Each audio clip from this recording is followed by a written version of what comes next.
Good morning. सकाळचे वाजलेले आहेत 6 आणि मी करते माझ्या नवऱ्याच्या टिफिनची तयारी. तर आज टिफिनमध्ये पावटा म्हणजे वालाच्या शेंगा बनणार आहे. तर इथे मी अर्धा पाव वालाच्या शेंगा घेतला, त्याला स्वच्छ धुवून पुसून घेतलं आणि त्याला अशापैकी छान तोडून घेणार आहे. सगळ्या शेंगा तोडून झाल्यानंतर मी सगळ्या भाज्या कट करून घेणार.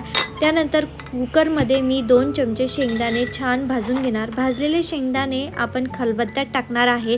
त्यासोबत हिरवी मिरची, कढीपत्ता, लसूण, कोथिंबीर, अद्रक आणि मीठ टाकून याचा छान ठेचा बनवून घेणार. त्यानंतर कुकरमध्ये तेल टाकून जिरं मोहरीची फोडणी देणार. ठेचा टाकणार, कांदा, टोमॅटो, वालाच्या शेंगा, हळद, मीठ, कांदा लसूण मसाला आणि अर्धा ग्लास पाणी टाकून कुकर लावून देणार. आणि त्यानंतर हाय फ्लेमवर 2 शिट्ट्या काढणार आणि लो फ्लेमवर 1 शिट्टी काढून आपली भाजी रेडी होईल.